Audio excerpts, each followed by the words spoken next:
En este vídeo ofreceré una serie de consejos para que los interesados en probar el estoicismo como filosofía de vida obtengan el máximo beneficio del intento, con el mínimo esfuerzo y frustración.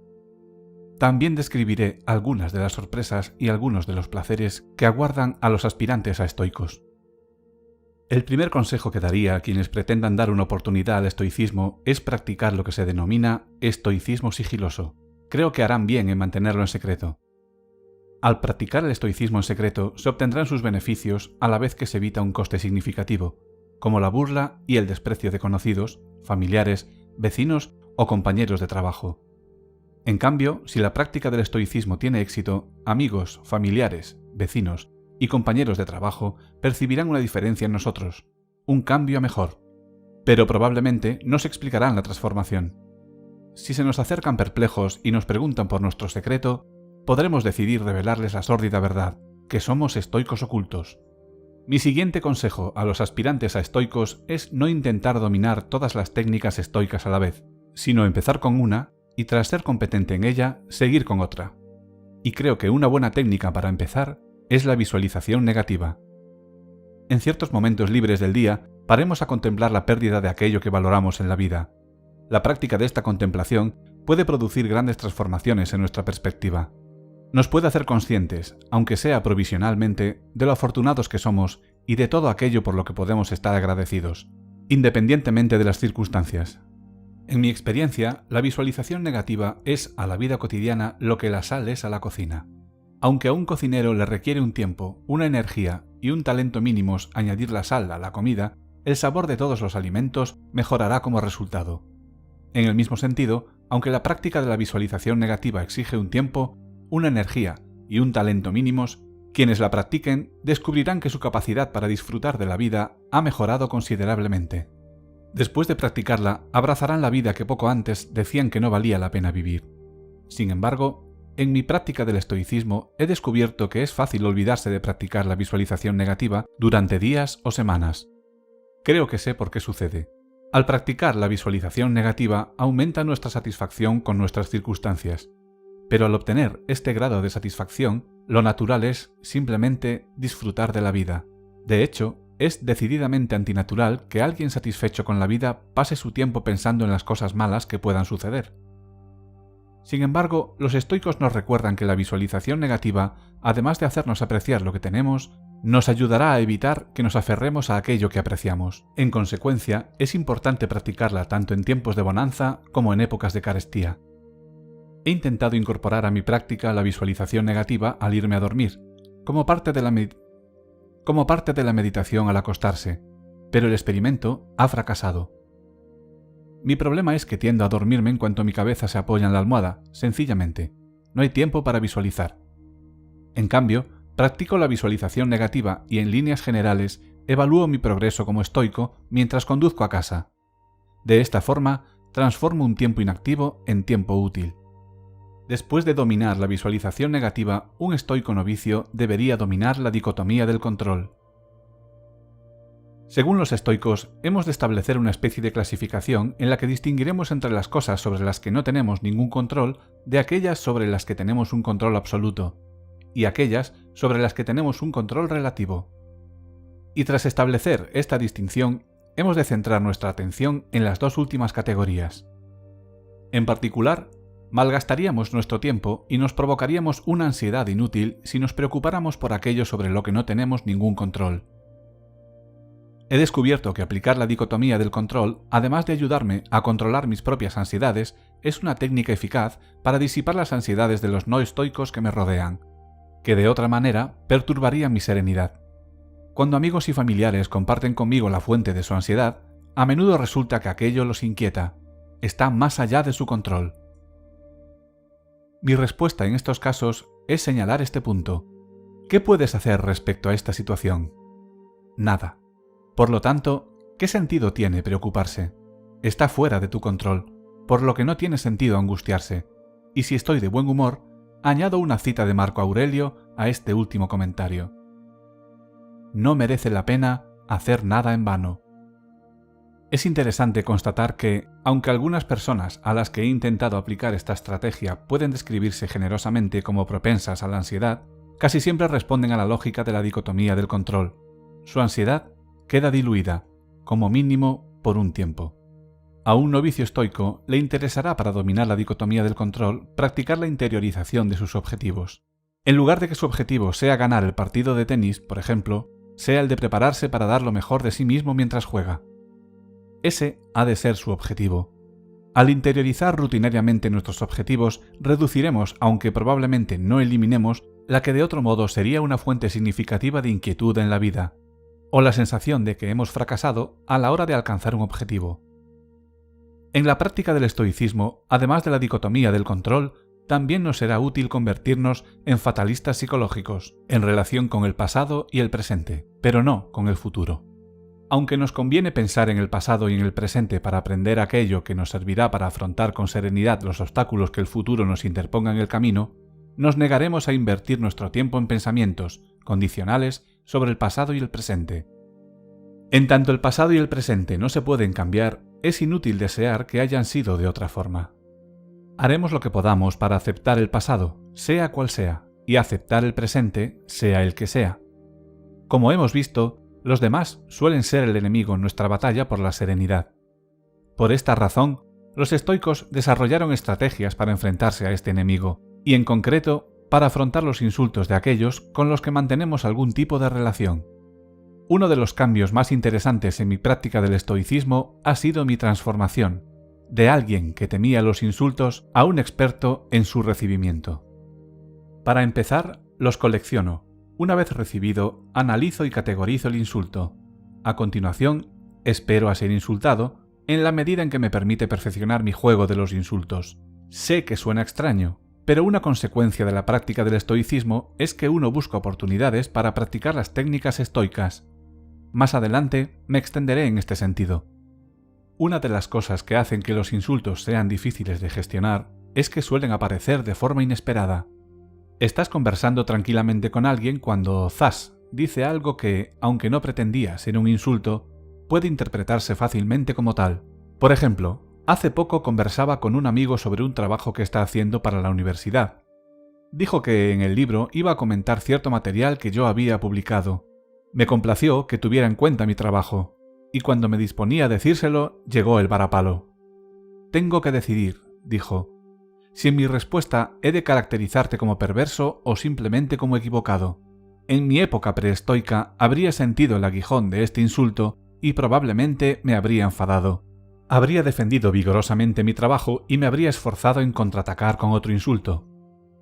Pero ese día en concreto, ya bajo la influencia de mis primeras influencias de los estoicos, tuve la suficiente presencia de ánimo para responder al insulto de una forma estoicamente aceptable, con una burla dirigida a mí mismo. «¿Por qué no me retratas como alguien simultáneamente perverso y equivocado?», pregunté. El humor autoparódico se ha convertido en mi respuesta habitual a los insultos. Cuando alguien me replica, replico que los hechos son aún peor de lo que sugiere. Si, por ejemplo, alguien sugiere que soy perezoso, respondo que es un milagro que consiga acabar algún trabajo. Si alguien me acusa de tener un ego desmesurado, replico que la mayor parte de los días llega al mediodía antes de ser consciente de que en este planeta vive alguien más que yo. Estas respuestas pueden parecer contraproducentes, ya que al ofrecerlas estoy validando, en cierto sentido, las críticas que quien insulta me está dirigiendo. Sin embargo, al brindar estas respuestas, dejo claro a quien me insulta que tengo la suficiente confianza en mí como para ser impermeable a los insultos. Para mí son una cuestión de broma.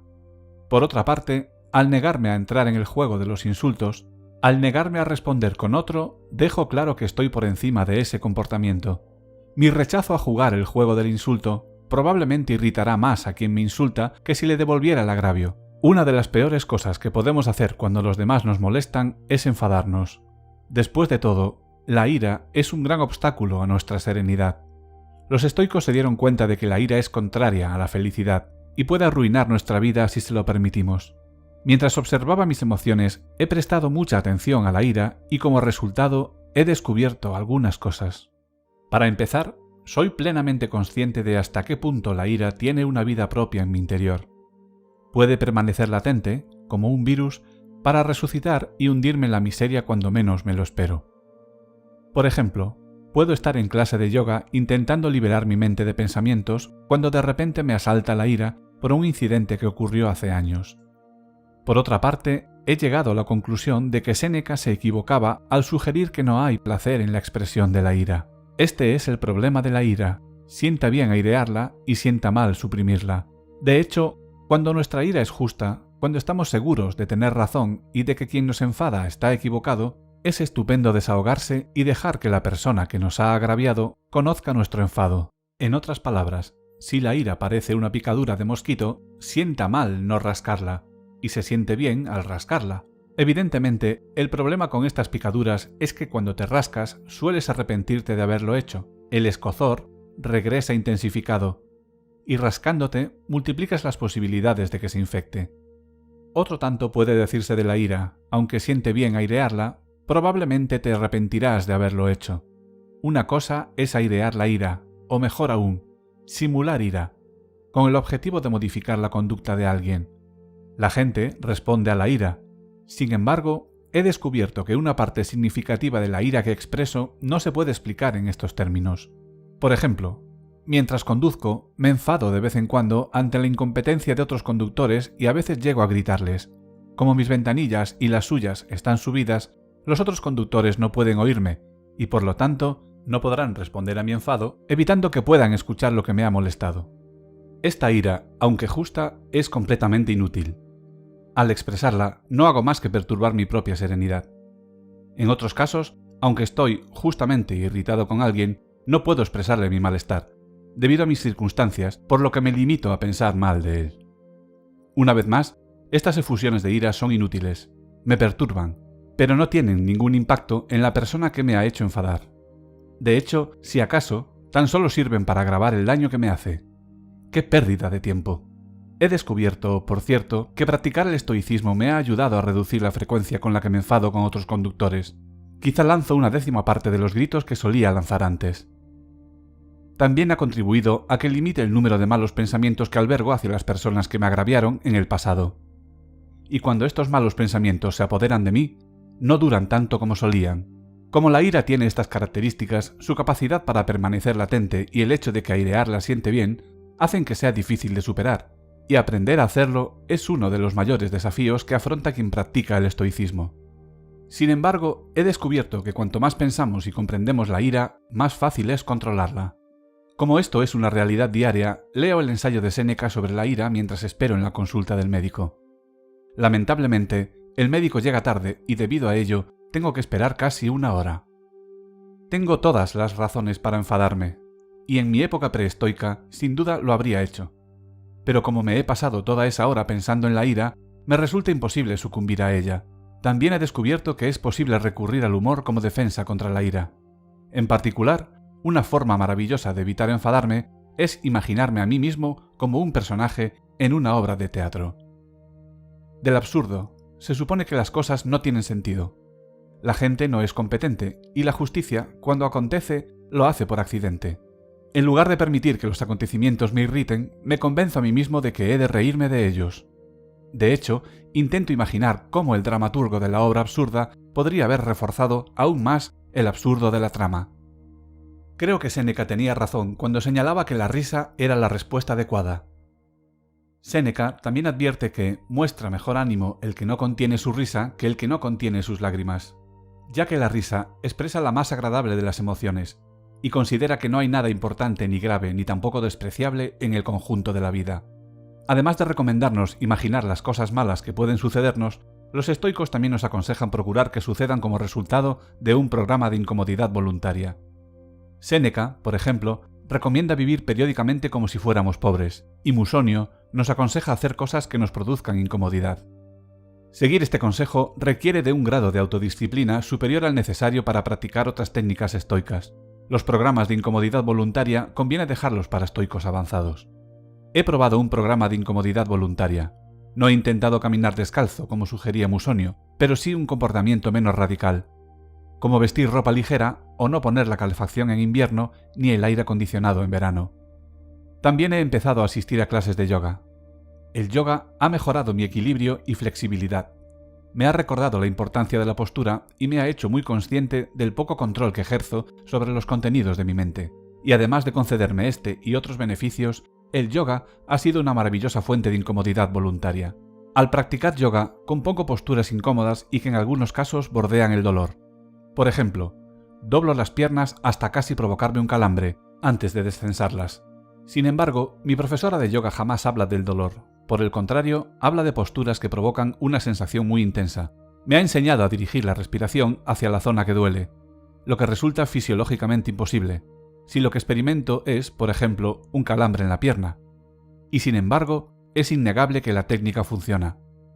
Otra fuente de incomodidad y ciertamente de entretenimiento y placer es el remo. Poco después de empezar a practicar el estoicismo, aprendí a remar en un bote de competición, y desde entonces he participado en carreras. Los remeros nos exponemos al calor y a la humedad en el verano, y al frío, el viento y a veces incluso la nieve en primavera y otoño.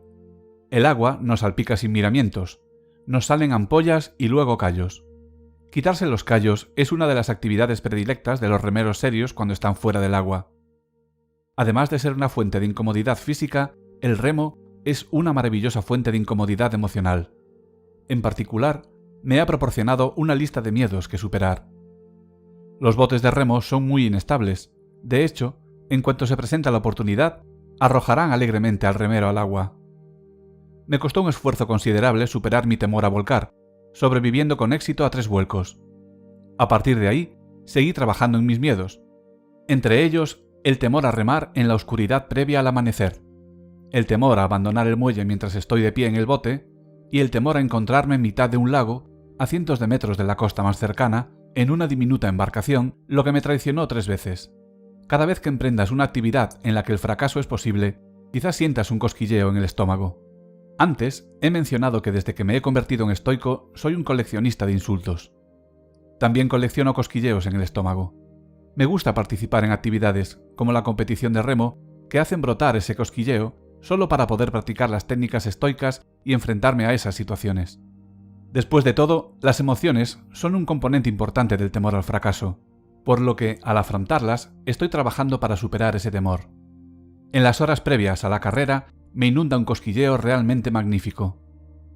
Hago lo que puedo para volverlo a mi favor. Me ayuda a concentrarme en la carrera. En cuanto la carrera ha empezado, el cosquilleo se desvanece. Además, he buscado el cosquilleo en otras actividades. Por ejemplo, después de empezar a practicar el estoicismo, decidí aprender a tocar un instrumento musical, algo que nunca había hecho antes. El instrumento elegido fue el banjo. Varios meses después de acudir a clase, mi profesor me preguntó si me gustaría participar en el concierto que iban a dar sus alumnos. Al principio, rechacé su oferta. No parecía muy divertido arriesgarse a sufrir una humillación pública intentando tocar el banjo ante un grupo de extraños. Pero luego, se me ocurrió que era una maravillosa oportunidad para colocarme en una situación de incomodidad psicológica y enfrentarme a mi temor al fracaso, y eventualmente vencerlo. Accedí a participar. El concierto fue el acontecimiento más estresante que he experimentado en mucho tiempo. No es que me diera miedo la multitud. Puedo entrar en una clase de 60 estudiantes a los que no conozco y empezar a darles clases sin sentir ninguna ansiedad. Pero esto era diferente. Antes de la experiencia, el cosquilleo me devoraba por dentro. Y no solo eso. También caí en un estado alterado de conciencia en el que el tiempo se distorsionó, y las leyes de la física dieron la impresión de dejar de funcionar. Finalmente, por abreviar, sobreviví al concierto. El cosquilleo que experimento al participar en una regata o dar un concierto de banjo es, evidentemente, un síntoma de ansiedad, y podría parecer contrario a los principios estoicos abandonar mi senda para caer en un estado de ansiedad. De hecho, si uno de los objetivos del estoicismo es alcanzar la serenidad, ¿no debería desviarme y evitar actividades que me provoquen ansiedad? En lugar de coleccionar cosquilleos, ¿no debería huir de ellos? En absoluto.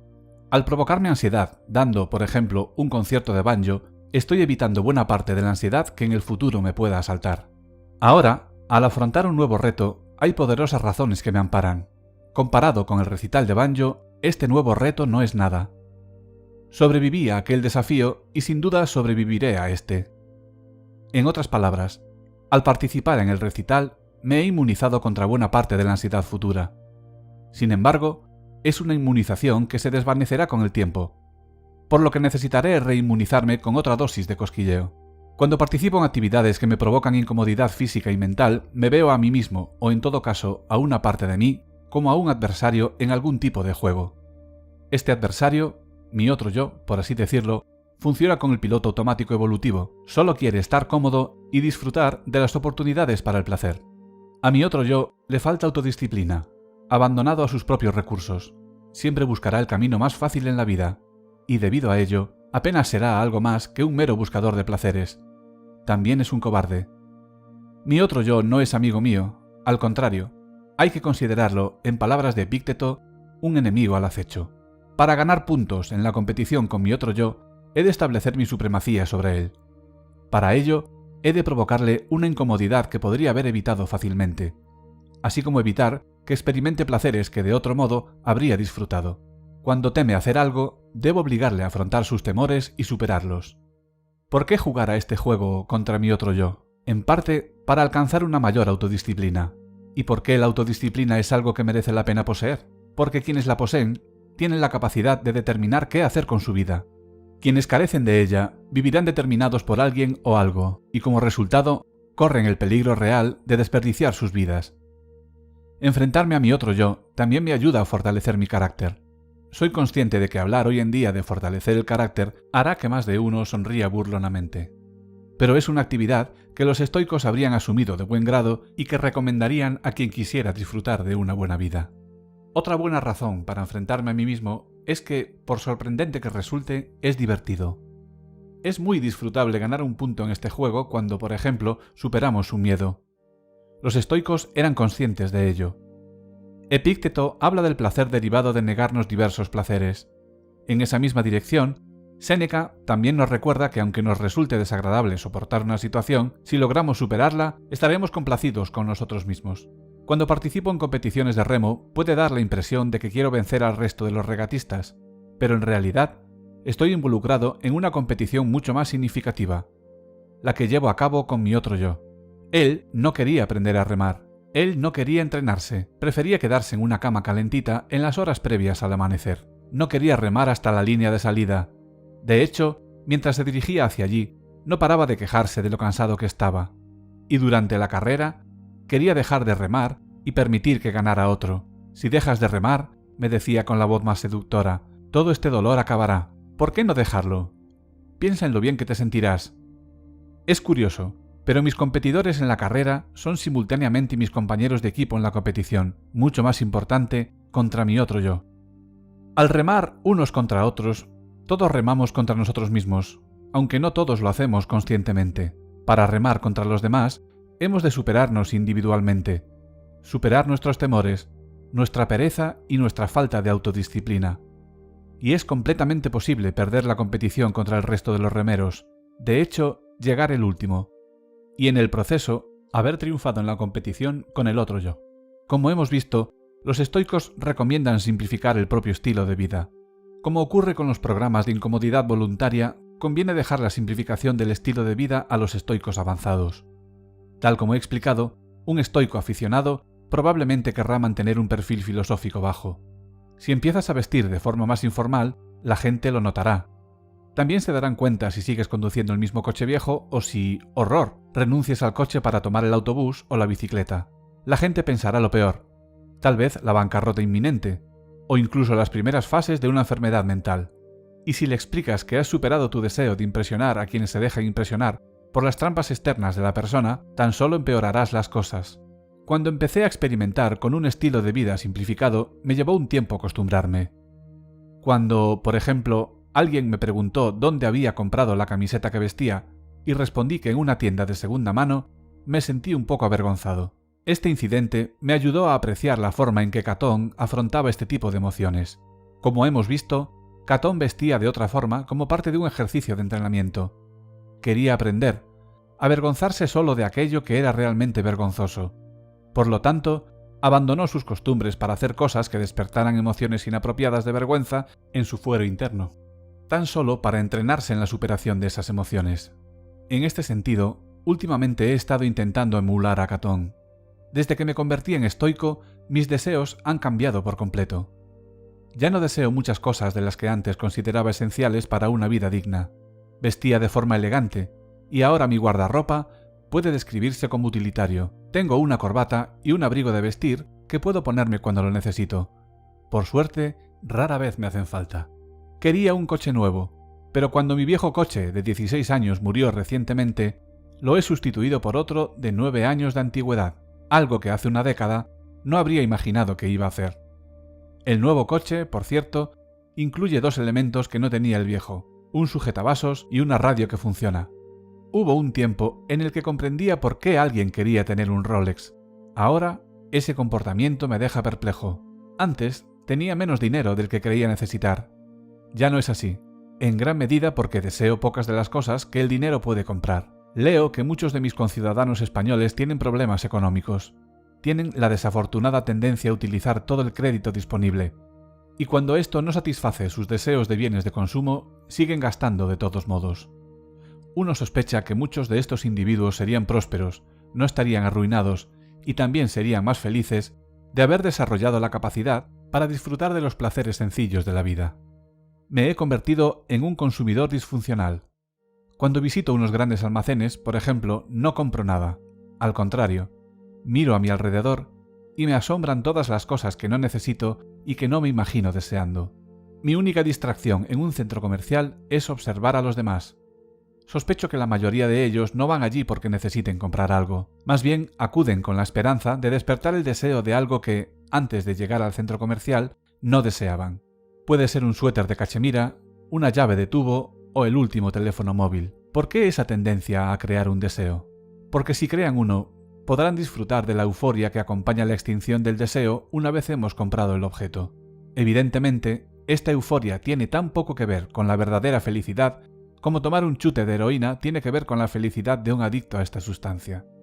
Dicho esto, he de añadir que no tengo tan pocos deseos consumistas porque luche conscientemente contra ellos. Al contrario, estos deseos simplemente han dejado de formarse en mi mente o, en todo caso, no se forman tan a menudo como solían. En otras palabras, mi capacidad para formar deseos que tengan que ver con los bienes de consumo parece haberse atrofiado. ¿Qué ha provocado esta situación? La profunda comprensión, gracias a la práctica del estoicismo, de que adquirir las cosas que los miembros de mi círculo social suelen desear y por las que trabajan duro, a largo plazo no marcará diferencia alguna en mi felicidad, ni contribuirá a que tenga una buena vida. En particular, si adquiero un coche nuevo, ropa elegante, un Rolex o una casa más grande, estoy convencido de que no sería más feliz de lo que soy ahora, y tal vez incluso mi grado de felicidad podría verse perturbado. Como consumidor, tengo la impresión de haber cruzado un gran abismo. Parece improbable que alguna vez regrese al consumismo inconsciente que una vez me pareció tan entretenido. Ahora voy a describir un sorprendente efecto secundario de la práctica del estoicismo. Como estoico, estarás constantemente preparado para sentir malestar, implicándote en la visualización negativa o provocando, voluntariamente, una situación de incomodidad. Si el malestar no se produce, es posible que tengas un tipo especial de decepción. Puedes desear que tu estoicismo sea puesto a prueba para descubrir si en efecto posees las destrezas de gestión del malestar que te has esforzado en adquirir.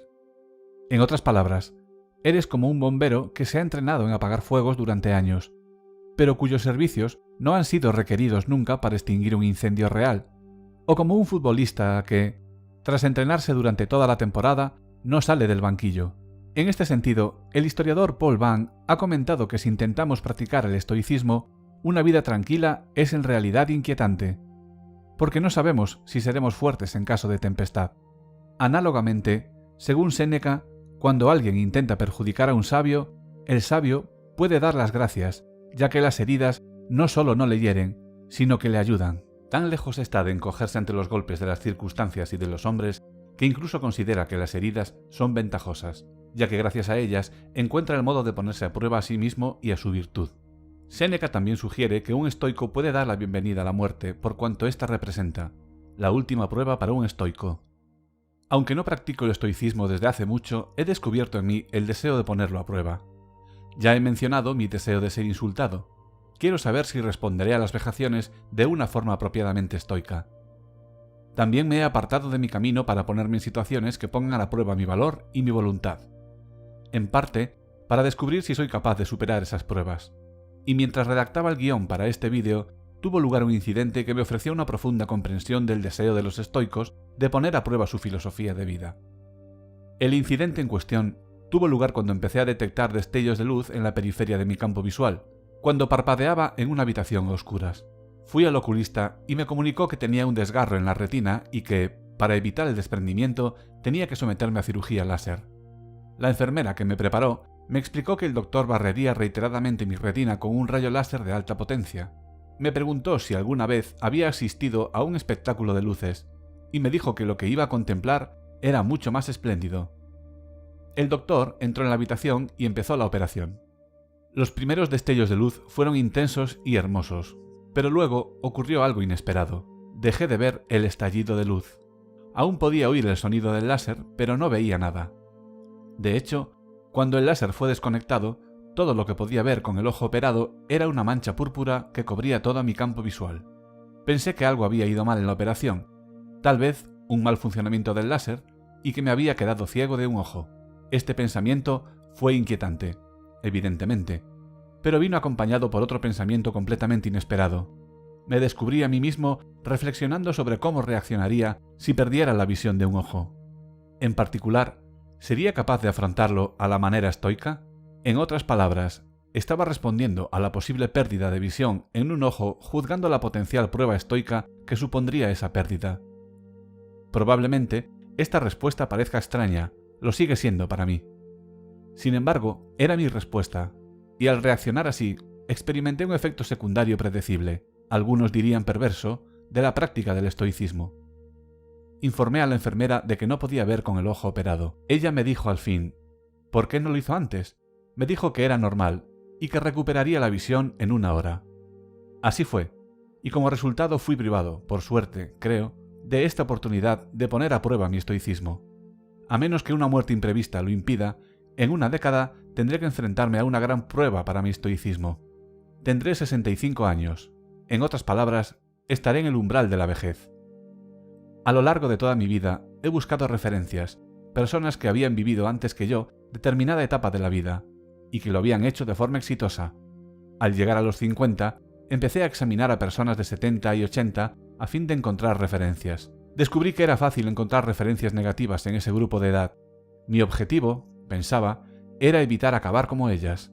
Sin embargo, las referencias positivas resultaron ser muy escasas.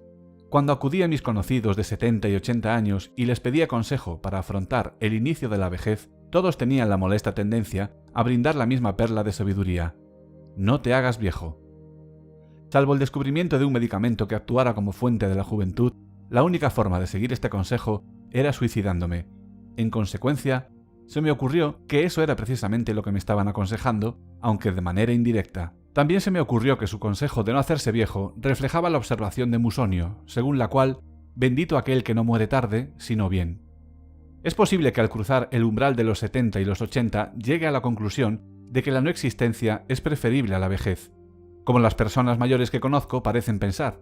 Sin embargo, también es posible que muchos de los que consideran que la vejez es una carga tengan que hacerse responsables de su propia y difícil situación en esta etapa de la vida. Mientras eran jóvenes no se prepararon para ella. De haberse tomado el tiempo para prepararse adecuadamente, en concreto, si hubieran practicado el estoicismo, es concebible que la vejez no les hubiera parecido tan difícil. En cambio, quizás les habría parecido, como afirmaba Séneca, una de las etapas más deliciosas de la vida. Una etapa llena de placeres, si uno sabe encontrarlos. Hace algún tiempo, mi madre, de 88 años, sufrió un derrame y fue desterrada, al parecer por mí, a una residencia. El derrame debilitó tanto la parte izquierda de su cuerpo que ya no era capaz de salir sola de la cama. Y no solo eso, también mermó su capacidad para tragar, haciendo que fuera peligroso que tomara comidas e ingiriera líquidos normales, que podían bajar por la tráquea y provocar un ataque fatal de neumonía. Había que transformar su comida en puré y espesar los líquidos. He descubierto que existe toda una línea de líquidos espesos ideados para personas con dificultades para tragar. Comprensiblemente, mi madre estaba infeliz con el giro que la vida había dado, y yo hice todo lo posible por animarla. De ser devotamente religioso, habría intentado insuflarle ánimo rezando con ella o por ella, o pidiendo a decenas o cientos de personas que alzaran sus plegarias por ella. Sin embargo, mis palabras de ánimo tuvieron un sabor típicamente estoico. Por ejemplo, ella me contaba lo difícil que era su situación y yo citaba a Marco Aurelio. Sí, dicen que la vida se parece más a la lucha que a la danza. Eso es muy cierto, murmuraba ella en respuesta. Me preguntaba qué tenía que hacer para volver a caminar. Yo creía que no era probable que pudiera volver a hacerlo, pero guardaba silencio. En cambio, la animaba, sin darle una conferencia sobre estoicismo, a interiorizar sus objetivos respecto a caminar. Lo que tienes que hacer es esforzarte en la rehabilitación. Se quejaba por haber perdido buena parte de las funciones del brazo izquierdo, y yo la animaba a practicar la visualización negativa. Al menos puedes hablar, le recordaba yo. En los primeros días solo podías murmurar. No eras capaz de mover el brazo derecho y por lo tanto no podías comer sola. Y ahora puedes. Hay muchas razones para estar agradecida. Ella escuchaba mi reacción y tras un momento de silencio solía responder afirmativamente. Supongo que sí. El ejercicio de la visualización negativa parecía controlar su desolación, al menos temporalmente. Una y otra vez, durante este periodo, me sorprendió hasta qué punto es natural y apropiado invocar los principios estoicos para ayudar a alguien a afrontar los retos de la vejez y de la mala salud. He dicho antes que el derrame hizo que fuera peligroso que mi madre bebiera agua sin espesar. Naturalmente, no poder beberla hizo que la deseara. Me pedía, con voz implorante, un vaso de agua, no espesada, sino del grifo. Yo me negaba y le explicaba por qué, pero tan pronto como acababa mi explicación, ella volvía a pedir. Solo un vaso de agua, por favor. Yo me encontraba en la posición de un hijo que negaba constantemente a su madre un simple vaso de agua.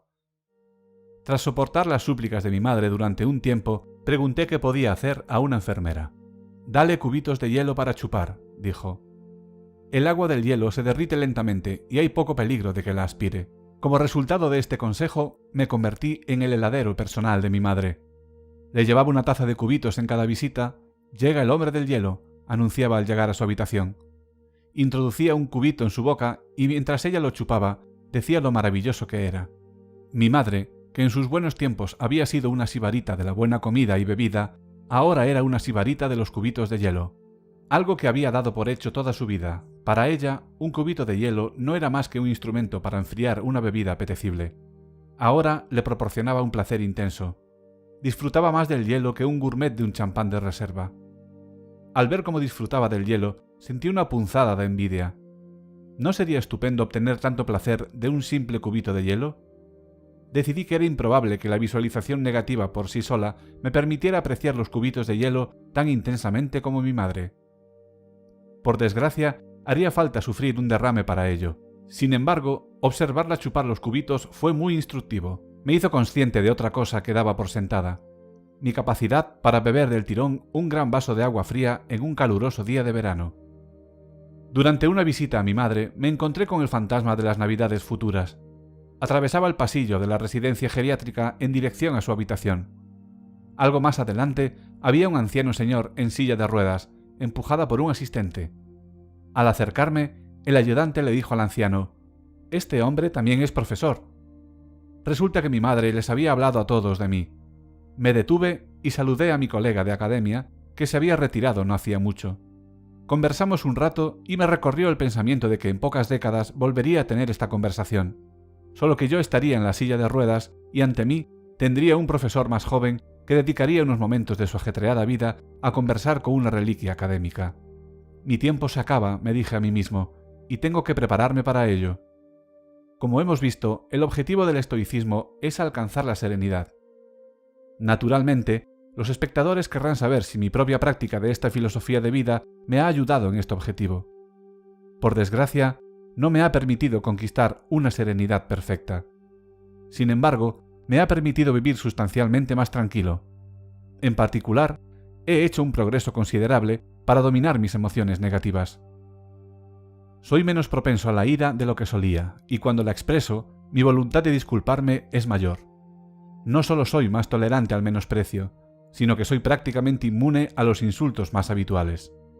Los desastres que puedan sucederme, y en particular mi propia muerte, me provocan un menor grado de ansiedad, aunque, como afirma Séneca, la verdadera prueba tendrá lugar al exhalar el último aliento. Dicho esto, debo añadir que, a pesar de haber dominado mis emociones negativas, no las he erradicado, ni es probable que lo consiga nunca. Sin embargo, me complace comprobar que he despojado a esas emociones de parte del poder que ejercían sobre mí. Un cambio psicológico significativo que ha tenido lugar desde que empecé a practicar el estoicismo es que experimento menos insatisfacción que antes. En apariencia, como resultado de la visualización negativa, aprecio más lo que tengo. Sin duda, sigue vigente la cuestión de si seguiré siendo apreciativo si mis circunstancias cambian drásticamente. Tal vez, sin ser consciente de ello, me aferraré a las cosas que aprecio, en cuyo caso me sentiré devastado al perderlas. Por supuesto, no sabré la respuesta a esta pregunta hasta que mi estoicismo sea puesto a prueba.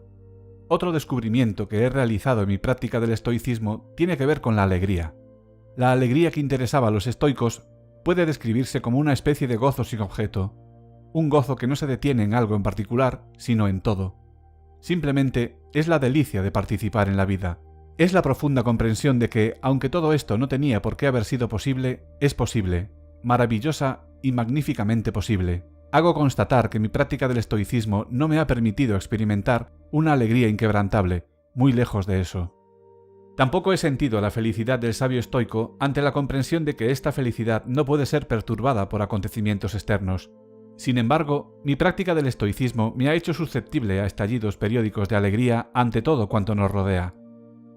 Es curioso, pero cuando empecé a experimentar estos estallidos no estaba muy seguro de qué hacer con ellos.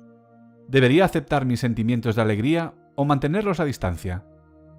De hecho, como adulto de mente sobria, he de intentar sofocarlos. Desde entonces, he descubierto que no estoy solo al sospechar de las emociones de alegría.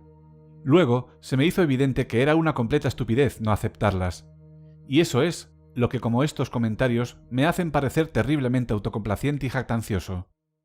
Tened la seguridad de que la práctica del estoicismo no exige que contemos a los demás el placer que nos produce estar vivos o comunicar los estallidos de alegría que hemos experimentado en los últimos tiempos. De hecho, no hay duda de que los estoicos habrían desaconsejado esta actitud. Entonces, ¿por qué os estoy contando mi estado de ánimo? Porque responde a vuestra pregunta legítima de si ofrece el estoicismo los bienes psicológicos que promete. En mi caso sí, en un grado más que satisfactorio. Sin embargo, dicho esto, en el futuro haré cuanto pueda para ser admirablemente modesto en cualquier declaración pública respecto a mi estado anímico. Aunque soy estoico practicante, he de confesar en esta parte final del vídeo que tengo ciertos recelos hacia esta filosofía. Según los estoicos, si busco la serenidad, he de renunciar a otros objetivos que otra persona en mis circunstancias tendría, como poseer un coche caro último modelo o vivir en una casa de 1 millón de euros. Pero, ¿y si todo el mundo tiene razón y los estoicos se equivocan? Existe la posibilidad de que algún día eche la vista atrás, examine lo que denominaré mi fase estoica y me sienta perplejo y abatido. ¿En qué estaba pensando?, me preguntaré. Si pudiera recuperar aquellos años, no soy el único estoico en albergar estas dudas. En su ensayo sobre la serenidad, por ejemplo, Séneca mantiene una conversación imaginaria con Sereno, un estoico que dudaba del estoicismo. Cuando Sereno convivía con personas con valores normales, por ejemplo, después de cenar en una casa donde se pisan piedras preciosas y las riquezas están por todas partes, descubre en sí mismo un aguijón secreto y la duda de si la otra vida no es mejor. Los comentarios anteriores evidencian que yo también he sentido ese aguijón secreto. No ayuda que quienes creen que la fama y la fortuna son más valiosas que la serenidad superen ampliamente en número a aquellos que, como en mi caso, piensan que la serenidad es más valiosa. ¿Acaso todas esas personas se equivocan? Sin duda soy yo quien yerra. Al mismo tiempo, y gracias a mi investigación sobre el deseo, sé que los filósofos y pensadores religiosos que han estudiado la vida y cómo suele vivir la gente han llegado a la conclusión, casi sin excepción, de que la gran mayoría se equivocan en su forma de vivir. Estos pensadores también tienden a inclinarse hacia la serenidad como algo que merece la pena perseguir, aunque muchos de ellos no están de acuerdo con los estoicos acerca de cuál es el mejor modo de conquistarla. Cuando me asaltan las dudas sobre el estoicismo, mi práctica actual consiste en recordar que vivimos en un mundo en el que la certidumbre solo es posible en las matemáticas. En otras palabras, vivimos en un mundo en el que, hagamos lo que hagamos, podemos estar cometiendo un error. Esto quiere decir que, si bien es cierto que puedo equivocarme al practicar el estoicismo, también puedo cometer un error si lo rechazo en favor de otra filosofía de vida. Y creo que el mayor error, el que comete la mayor parte de la gente, es no tener ninguna filosofía de vida. Estas personas se abren paso en la vida siguiendo los impulsos de su programa evolutivo, persiguiendo asiduamente lo que sienta bien y evitando lo que sienta mal. Al actuar así, podrán vivir una vida cómoda o llena de placeres. Sin embargo, sigue vigente la cuestión de si podrían tener una vida mejor dando la espalda a su programación evolutiva, dedicando tiempo y energía a adquirir una filosofía de vida. Según los estoicos, la respuesta a esta pregunta es que una vida mejor es posible. Una vida que contenga menos comodidad y placer, pero una alegría considerablemente mayor. Sospecho que, en las próximas décadas, si vivo lo suficiente, las dudas que abrigo respecto al estoicismo quedarán a un lado a medida que el proceso de envejecimiento se haga patente. Las técnicas estoicas pueden mejorar la vida en tiempos de bonanza, pero en las malas épocas es cuando la eficacia de estas técnicas se hace más evidente. Si el estoicismo es beneficioso en mi sexta década de vida, probablemente me resultará indispensable en la octava o novena década. A menos que yo sea una persona inusual, las mayores pruebas de mi vida me esperan en el futuro. Creo que agradeceré haber desarrollado una comprensión y aprecio del estoicismo antes de que estas pruebas sean administradas. ¿Sería bueno tener la prueba de que el estoicismo o cualquier otra filosofía de vida es la filosofía correcta? Desgraciadamente, la prueba ofrecida por los estoicos no es convincente, y es poco probable que en el futuro tengamos una prueba alternativa. En ausencia de esta demostración, hemos de actuar sobre la base de probabilidades. Cierto tipo de persona, una persona en determinadas circunstancias con un cierto tipo de personalidad, tiene muchas razones para pensar que el estoicismo merece un intento. Practicar el estoicismo no exige mucho esfuerzo. De hecho, exige menos esfuerzo que el necesario para vivir sin una filosofía de vida. Podemos practicar el estoicismo sin llegar a ser más sabios, y también practicarlo por un tiempo y a continuación abandonar y no ser peores por haberlo intentado. En otras palabras, no hay mucho que perder si le damos una oportunidad al estoicismo como filosofía de vida, y hay potencialmente mucho que ganar. De hecho, según Marco Aurelio, es posible que, gracias al estoicismo, adquiramos una vida completamente nueva. Animo a los espectadores de este vídeo a acudir a las fuentes primarias de los pensadores que menciono en este vídeo. Al hacerlo, quizá descubran que su propia interpretación de los estoicos difiere de la mía, y sin duda descubrirán que en este vídeo hay muchas pepitas de sabiduría y comprensión estoica que he tenido que omitir. Quienes deseen leer a los estoicos harán bien en empezar con los ensayos de Séneca, en especial sobre la felicidad, sobre la tranquilidad del ánimo y sobre la brevedad de la vida. Pueden encontrarse en Séneca Dialogues and Essays. Este volumen también tiene la ventaja de ser lo suficientemente pequeño como para caber en un bolso o bolsillo. Así pues, si los espectadores acuden a un banquete ofrecido por no filósofos y la conversación se centra en temas inapropiados, pueden deslizarse a una esquina tranquila, sacar su libro de Séneca y leer. Las cartas de Séneca también merecen atención. Hay más de 100 cartas, y algunas tienen más interés que otras. Por otra parte, sus temas son variados. En la carta 83, por ejemplo, Séneca habla del alcohol. En las cartas 12 y 16, de la vejez. Y en la carta 7, de los combates de gladiadores. Y describe cómo, durante las pausas del espectáculo, los espectadores pedían que se cortaran algunos cuellos para tener algo que ver. Por lo tanto, muchos espectadores harán bien en buscar un libro que incluya una selección de estas cartas, de las que, por cierto, estoy trabajando por traerlas al canal en vídeo, de forma comprensible y sacando las pepitas de oro que contiene cada una de ellas. También merece la pena leer a Musonius Rufus por su consejo práctico aplicado a la vida cotidiana. Los espectadores que deseen degustar Epícteto pueden empezar con su manual, también conocido como Enquiridión. Tiene la ventaja de ser breve, fácil de conseguir y filosóficamente accesible. Es una gema en el mundo de la literatura filosófica. Las meditaciones de Marco Aurelio también son fáciles de leer y de conseguir. Sin embargo, la lectura de esta obra puede ser un tanto frustrante, ya que se trata de una recopilación de observaciones reiterativas e inconexas, salvo por el tema estoico. A los espectadores también les puede interesar ir más allá de los estoicos. Por ejemplo, pueden optar por echar un vistazo a los esbozos biográficos de los estoicos griegos Diógenes Laercio. Los esbozos de Zenón, de Citio, Cleantes y Crisipo se encuentran en el volumen 2 de Diógenes Laercius, también en Low Classical Library, y si el espectador tiene en sus manos este volumen, será divertido echar un vistazo a la biografía de Diógenes de Sinope, el cínico. Combina sabiduría con humor de una forma admirable, y quizá les apetezca echar una ojeada a los ensayos de Schopenhauer en The Wisdom of Life and Counsels and Maxims. Aunque no explícitamente estoicos, estos ensayos tienen un tono típicamente estoico. También les puede interesar la novela A todo un hombre, de Tom Wolfe. en la que un personaje descubre casualmente el estoicismo y empieza a practicarlo. Por último, los lectores pueden obtener cierta comprensión de la práctica del estoicismo y otras muchas filosofías de vida en este canal de YouTube, en el que intento compartir todos los conocimientos disponibles no solo sobre estoicismo, sino también sobre otras filosofías interesantes de una forma accesible, para todas las personas que lo deseen. Ha sido un verdadero placer compartir estas reflexiones contigo. Gracias por ver el vídeo hasta el final. No dudes en echar un vistazo al canal si quieres ver más vídeos interesantes y de comentar tu opinión sobre este vídeo. Nos vemos en el próximo.